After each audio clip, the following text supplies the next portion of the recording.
faire des formations en création littéraire en allant dans des lycées. Bon.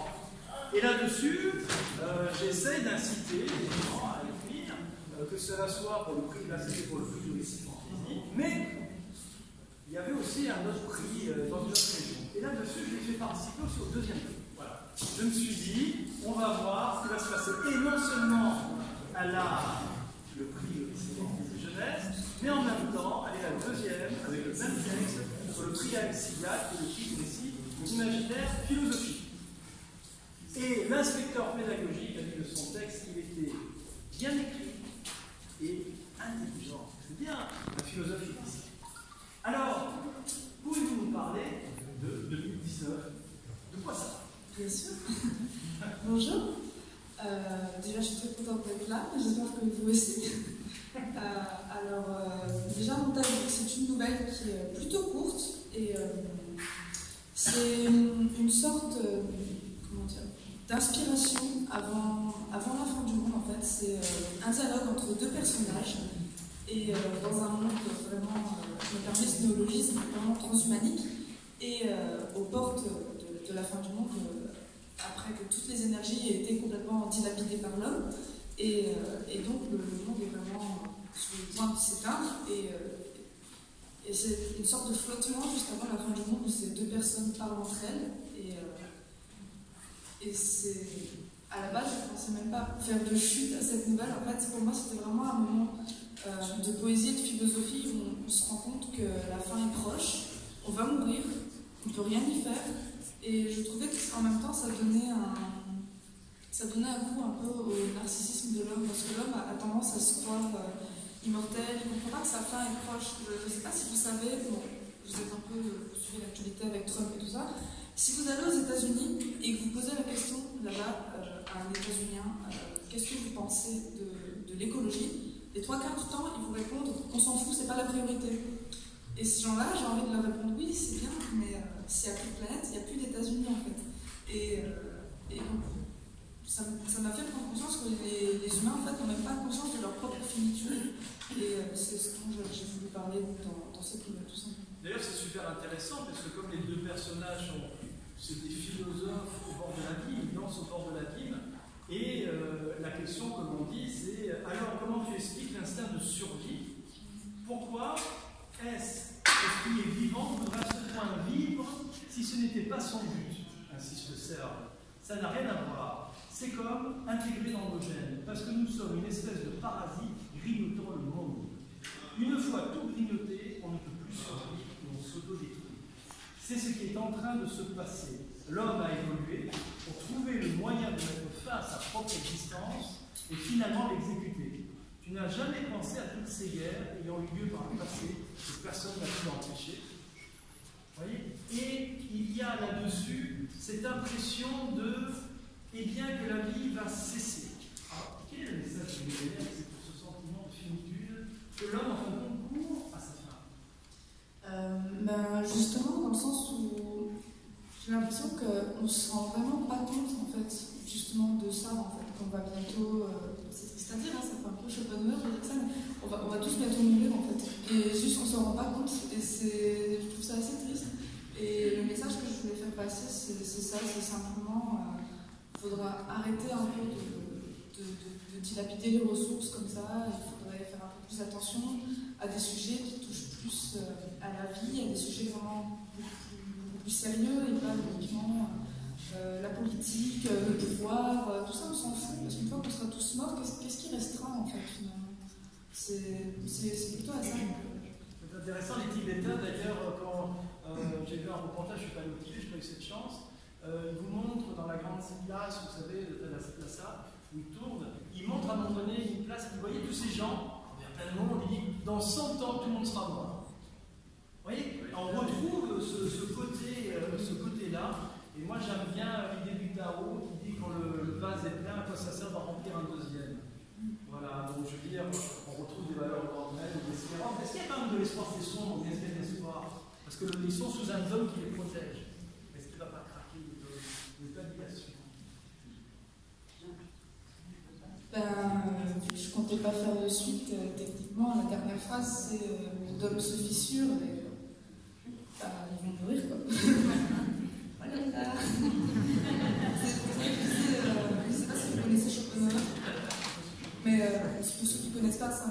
extrêmement pessimiste et pour lui la vie c'est vraiment un pendule qui est aussi entre la souffrance et l'ennui. Et je suis un peu chauffonneur, c'est un peu ça. Pour moi, c'est l'homme, de toute manière, peu importe combien de temps il lui reste, de toute manière, ce temps va finir un jour. Et moi, ce qui m'intéressait avec 2019, justement, ça s'appelle 2019. Est-ce que vous voulez lire un passage, page 186, ça vous dirait de lire un passage? Je pense que c'est intéressant de voir la qualité, en d'ailleurs, on va venir Pascal Bonnet pour lire un passage qui vous intéresse. Je vous laisse ma place et je reviens tout à l'heure. Voilà. Est-ce que c'est intéressant de lire les textes aussi? Voilà. C'est une très bonne chose. Donc, vous voyez, le grand André Bonnet nous laisse la place pour nous permettre tranquillement, voilà, pas de mots.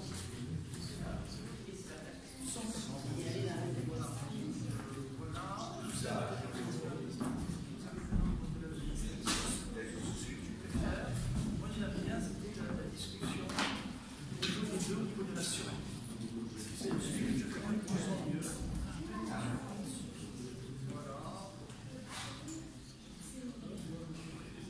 Voilà, voilà.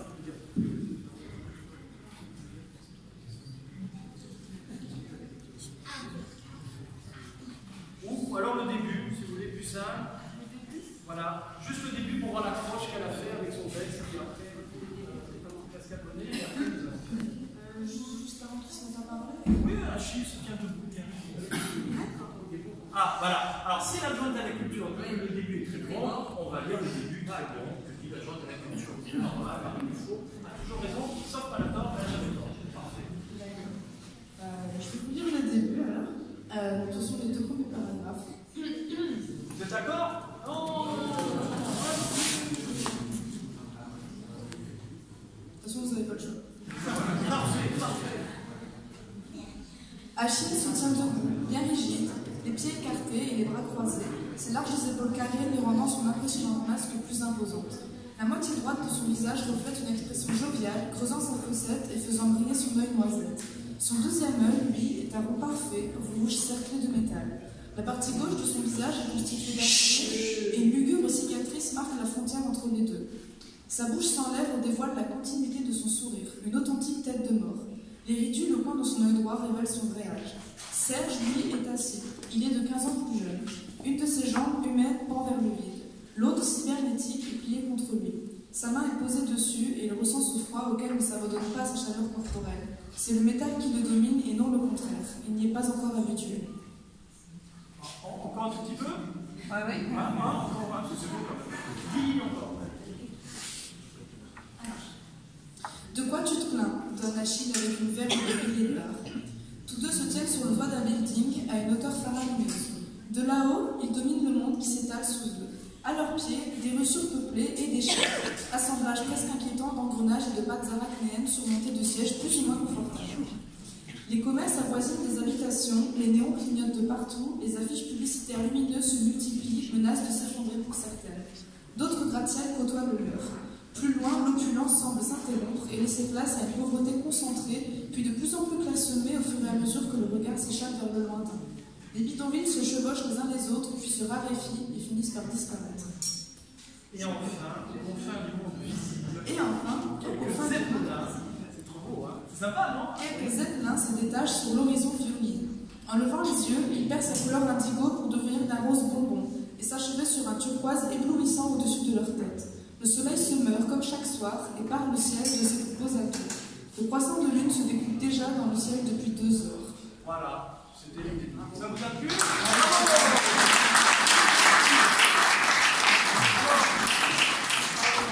voudrais aussi remercier Magali Balavenet parce que c'est la référente du lycée d'Argelès.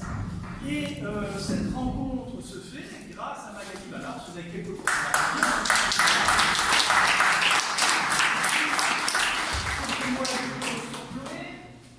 Alors bonjour.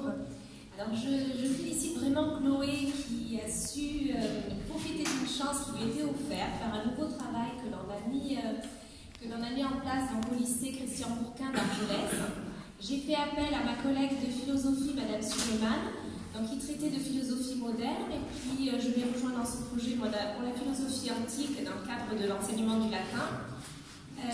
Il s'agissait d'écrire pour les élèves, donc que les élèves écrivent une nouvelle traitant soit des thèmes du récit fantasy, soit rentrant dans le cadre du prix Alcibiade pour la philosophie. Et donc Chloé a participé et a remporté donc un prix pour dans chacun des thèmes, donc ça c'est merveilleux. Ce qui lui permet aujourd'hui d'être auteur et donc de dépasser le cadre d'élève, ce qui est vraiment très très bien. C'est même une expérience qui est très enrichissante.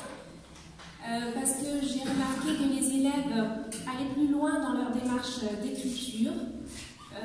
Ils pouvaient retravailler leur brouillon, par exemple, le premier jet, alors que quand on leur demande un travail traditionnel en classe, ils sont assez limités et puis ils n'ont pas l'envie d'écrire, l'envie d'aller plus loin, alors que là, la perspective de participer à un concours leur a permis de se dépasser. Et c'est peut-être ce qui permet à Chloé aujourd'hui d'accéder à cette place de lauréate, et puis à d'autres aussi d'avoir l'envie de poursuivre le travail de façon personnelle. En tout cas, il me semblait vraiment nécessaire de pouvoir sortir du cadre restreint de la classe, de montrer aux élèves qu'ils peuvent avoir une application concrète de notre enseignement. Et voilà, c'est un prix, donc, c'est un concours, je pense, que l'on remettra en place l'année prochaine au lycée Bourquin, donc avec M. Lissetti qui intervient, qui suit l'écriture des élèves avec nous.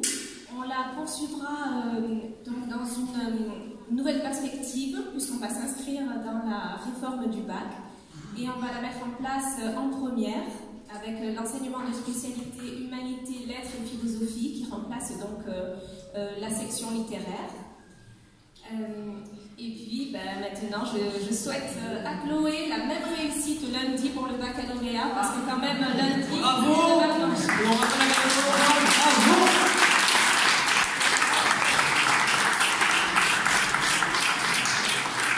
Alors, talent, jamais seul. Merci Magali Vada pour cette vraiment très belle remarque et toutes ces belles informations données. Maintenant, nous allons arrêter dans le grand lauréat, tranquillement, dans le premier prix, mais nous avons une surprise de qualité juste un peu avant. Est-ce que vous auriez la gentillesse de lire un extrait, cher Pascal Guillet? Vous avez vu les femmes ont le pouvoir? Oui, c'est quand même extraordinaire. Mais les hommes sont pas loin, ils approchent.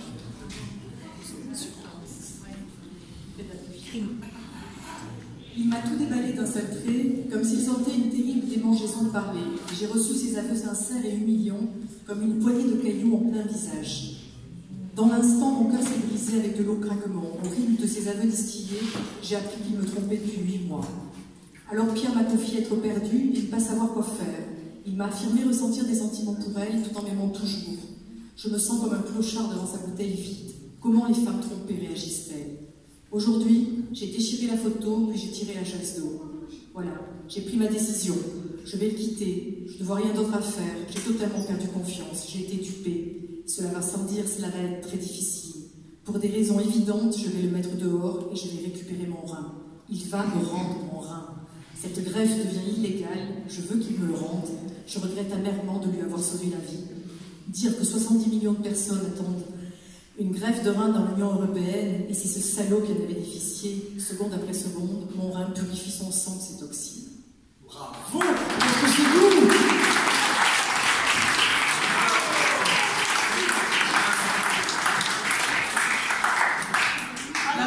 Maintenant, nous allons parler de Paul Arquier-Parère, qui est un auteur connu, qui a eu le prix Roussillon, le prix Méditerranée Roussillon en 2017, et qui a participé, qui participe au prix du récit français. Alors là, nous allons rentrer dans un autre univers, et un tour de force a été réalisé par cet auteur,